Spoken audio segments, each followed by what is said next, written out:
S ನೋಡಿ, ಇವತ್ತು ರೇಣುಕಾ ಸ್ವಾಮಿ ಎನ್ನುವಂತ ಅಮಾಯಕ ಜೀವ ಹೋಗಿದೆ. ಮನೆಯಲ್ಲಿ ದುಡಿಯೋ ವ್ಯಕ್ತಿ, ವಯಸ್ಸಾಗಿರೋ ತಂದೆ ಇದ್ದಾರೆ, ತಾಯಿ ಇದ್ದಾರೆ, 5 ತಿಂಗಳ ಗರ್ಭಿಣಿ ಹೆಂಡತಿ, ಇನ್ನು 1 ವರ್ಷನೂ ಆಗಿಲ್ಲ ಮದುವೆ ಆಗಿ.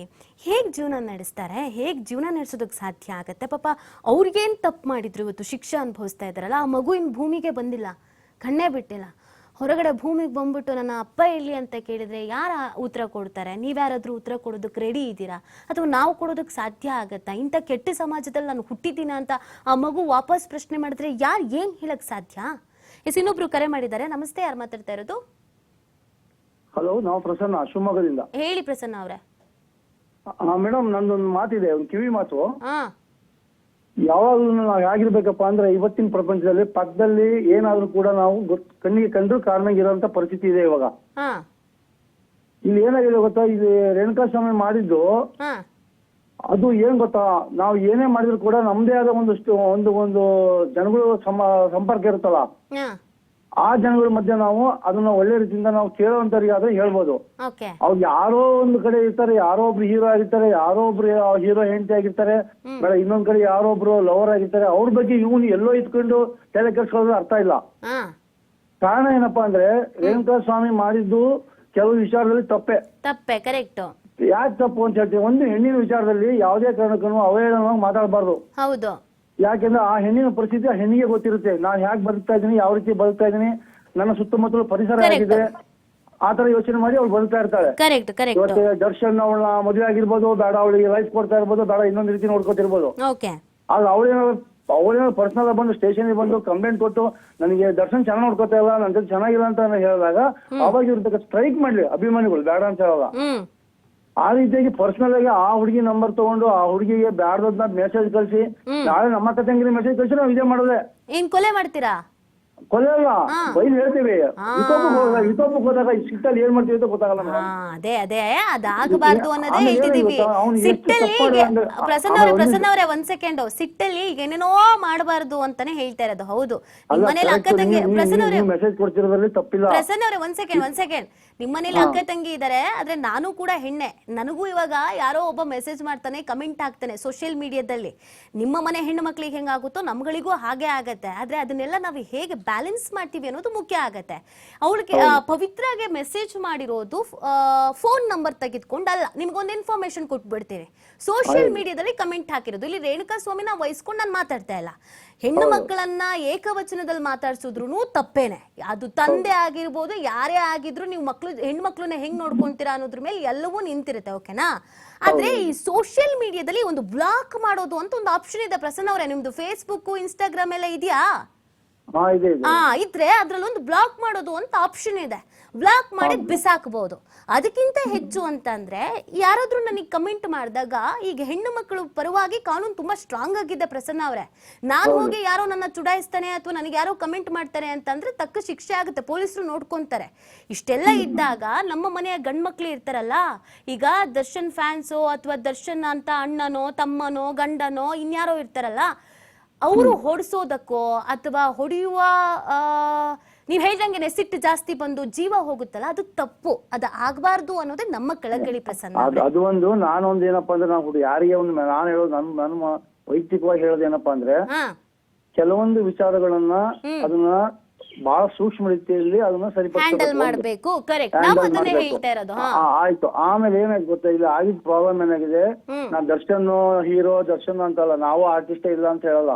ಬಟ್ ಏನ್ ಗೊತ್ತಾ, ಯಾವ್ದೇ ವಿಚಾರ ಆ ಹೆಣ್ಮಗಳು ಅವ್ರು ಕೂಡ ತನ್ನ ಫ್ರೆಂಡಿಗೆ ಹೇಳಿದಾಳೆ, ಯಾರ ಫ್ರೆಂಡ್ ಅಥವಾ ಯಾರೋ ಬೇರೆ ಹುಡುಗ ಇದ್ನ ಪವನ್ ಅನ್ನೋ ಹುಡುಗರಿಗೆ ಯಾವ್ದೇ ಕಾರಣಕ್ಕೂ ದರ್ಶನಿ ಮುಟ್ಟಿಸ್ಬೇಡಿ ವಿಷಯನ ಅಂತ ಹೇಳಿದಾಳೆ. ಯಾವ್ದೇ ವ್ಯಕ್ತಿ ಆಗ್ಲಿ ಏನಾಗ್ಬಿಡುತ್ತೆ ಅಂದ್ರೆ, ಒಬ್ಬ ತಾನು ಇಷ್ಟಪಡ್ತಕ್ಕಂಥ ಹುಡುಗಿ ಮೇಲೆ ಆಗ್ಲಿ ಏನಾಗ್ಲಿ ಅಪವಾದಗಳು ಸಣ್ಣ ಪುಟ್ಟ ಬಂದ್ರೆ ಓಕೆ ಸರಿಬಿಡ್ತಾರೆ, ಸೈಡ್ ಆಗ್ಬಿಡ್ತಾರೆ. ಇವನು ಪುಣ್ಯಾತ್ಮ, ಇವನು ಮರ್ಮಾಂಗದ ಫೋಟೋ ಹೊಡೆದಲ್ಲ ಹಾಕಿದಾನ ಅಂದ್ರೆ ಇವನಿಗೆ ಏನ್ ತಲೆ ಸರಿ ಇರ್ತದೆ ಮೇಡಮ್. ಅದಕ್ಕೆ ನಾವು ಹೇಳ್ತಾ ಇರೋದು ಪ್ರಸನ್ನ ಅವರೇ, ಅದಕ್ಕೆ ನನಗೊಂಚೂರು ಮಾತಾಡಕ್ ಕೊಡಿ. ಯಾಕೆ ಗೊತ್ತಾ, ನಂಗೆ ತುಂಬಾನೇ ಬೇಜಾರಾಗಿದೆ. ಯಾಕೆ ಗೊತ್ತಾ, ಒಬ್ಬ ಗಂಡ್ಸಾಗಿರ್ಬೇಕು, ಅವ್ನ ಏನ್ ಗೊತ್ತಾ, ಹುಡುಗಾಟ ಮಾಡೋದಲ್ಲ ಅಲ್ಲ ಇದು. ಅವನು ಮದುವೆ ಆಗಿದ್ದಾನೆ, ಅವನಿಗೊಂದು ಮಗು ಆಗ್ತಾ ಇದೆ ಪಾಪ.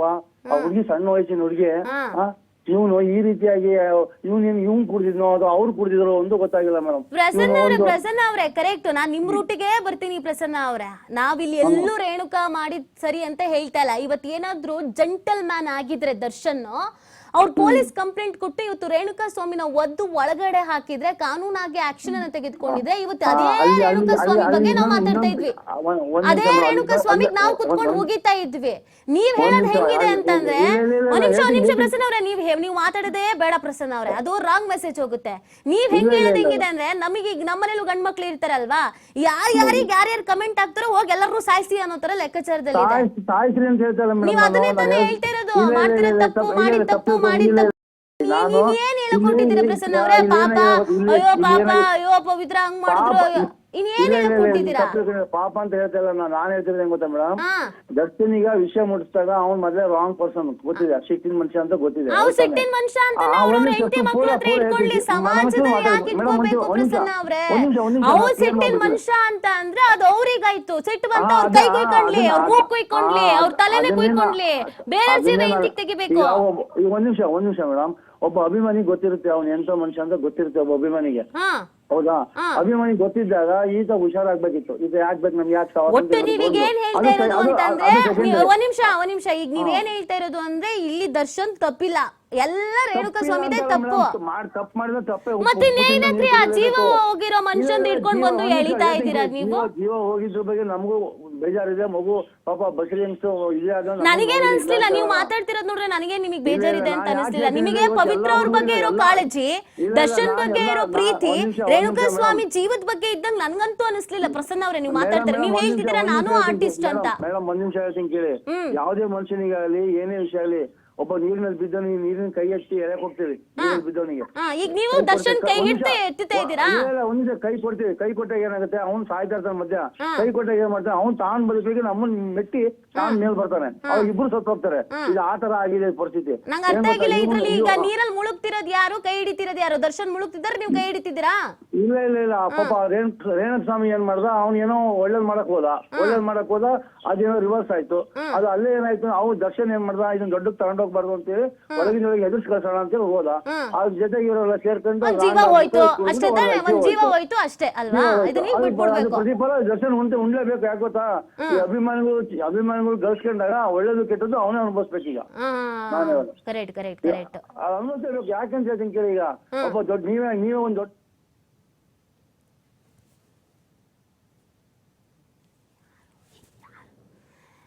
ಥ್ಯಾಂಕ್ ಯು ಪ್ರಸನ್ನ ಅವರೇ. ಬಹಳ ವಾದ ಮಾಡ್ತಾ ಕೊನೆಗೆ ಯಾವ್ದೋ ಒಂದು ಟ್ರ್ಯಾಕಿಗೆ ಬಂದಿದ್ರಿ. ಎಸ್, ಇನ್ನೊಬ್ರು ಕರೆ ಮಾಡಿದ್ದಾರೆ. ನಮಸ್ತೆ ಗಿರಿಜಾ ಅವರೇ. Hello madam. ಹೇಳಿ ಗಿರಿಜಾ ಅವರೇ. ಅದೇ ದರ್ಶನ್ ಫ್ಯಾನ್ಸ್ಗೆ ಒಂದು ನಾನೊಂದು ವಿಷಯ ಹೇಳ್ತೀನಿ.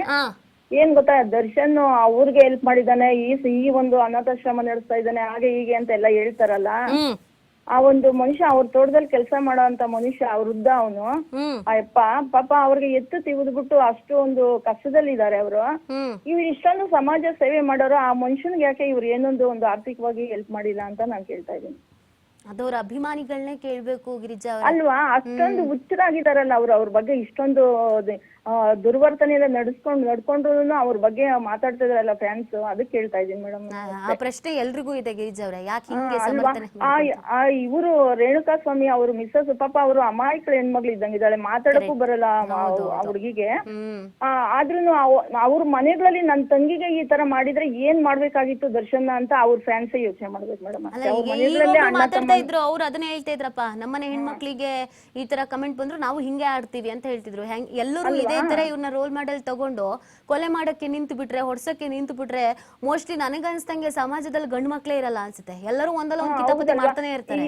ಮತ್ತೆ ಇನ್ನೊಂದು, ಈ ಫಿಲಂ ಚೇಂಬರ್ ಇಂದ ಬ್ಯಾನ್ ಮಾಡಕ್ ಆಗಲ್ಲ, ಆತರ ರೂಲ್ಸ್ ಇಲ್ಲ ಹಾಗೆ ಹೀಗೆ ಅಂತ ಹೇಳ್ತಾರಲ್ಲ ಮೇಡಮ್. ಮತ್ತೆ ಇಷ್ಟೆಲ್ಲ ಆದ್ರೂನು ಈ ಫಿಲಮ್ಸ್ ಯಾವ ಮುಖ ಇಟ್ಕೊಂಡು ದರ್ಶನ ಆಗ್ಲಿ ಆಕ್ಟ್ ಮಾಡಕ್ಕೆ ಇಷ್ಟಪಡ್ತಾರೆ ಅವರು? ಜನಗಳಿಗೆ ಏನ್ ಸಂದೇಶ ಕೊಟ್ಟಿನಿ ನಾನು ಇಷ್ಟು ದಿವಸ, ನಾನು ಆಕ್ಟ್ ಮಾಡಕ್ಕೆ ನಾನು ಅರ್ಹನ ಅಂತ ಅನ್ಸ್ಬೇಕಲ್ಲ ಅವ್ರಿಗೆ. ದರ್ಶನ್ಗೆ ಆಗ್ಲಿ ಇನ್ ಮುಂದಕ್ಕೆ ಹೊರಗಡೆ ಬಂದಿದ್ದ ಒಂದು ಸಂದರ್ಭದಲ್ಲಿ ಹೇಳ್ತಾ ಇರೋದು, ಹೊರಗಡೆ ಬರಲ್ಲ ಅವರು, ಮಾಡಿದಾರೆ ತಪ್ಪು ಮಾಡಿದಾರೆ ಅವ್ರು ಅನುಭವಿಸ್ಲೇಬೇಕು. ಯಾಕಂದ್ರೆ ಮತ್ತೆ ಅವಾಗ್ಲೇ ಒಂದು ಸಂಧ್ಯಾ ಅನ್ನೋರು ಒಬ್ರು ಬೆಂಗಳೂರಿಂದ ಇದು ಕಾಲ್ ಮಾಡಿದ್ರಲ್ಲ ನಿಮ್ಗೆ, ಅವ್ರು ತುಂಬಾ ಒಳ್ಳೆ ಮಾತು ಹೇಳಿದ್ರು. ಏನ್ ಗೊತ್ತಾ, ಯಥಾ ರಾಜ ತಥಾ ಪ್ರಜಾ ಅಂತ. ಅದು ಎಷ್ಟು ಒಳ್ಳೆ ಮಾತು ಹೇಳಿದ್ರು ಅಂದ್ರೆ ನಂಗೆ ಖುಷಿ ಆಯ್ತು. ಯಾಕಂದ್ರೆ ರಾಜ್ಕುಮಾರ್ ಫ್ಯಾನ್ಸ್ ನಾವೆಲ್ಲ ರಾಜ್ಕುಮಾರ್ ಫ್ಯಾನ್ಸ್. ಅವರೆಲ್ಲ ಎಂತ ಒಂದು ಸಂದೇಶ ಕೊಟ್ಟೋಗಿದ್ದಾರೆ ಜನಕ್ಕೆ. ಆತರ ಬದುಕ್ಬೇಕು ಅನ್ನೋದು ಈ ಹುಡುಗರಿಗೆಲ್ಲ ಗೊತ್ತಾಗಲ್ವಾ? ಓಕೆ, ಥ್ಯಾಂಕ್ ಯು ಗಿರಿಜಾ ಅವರು ಟಿವಿ ಜೊತೆಗೆ ಮಾತನಾಡಿದ್ದಕ್ಕೆ.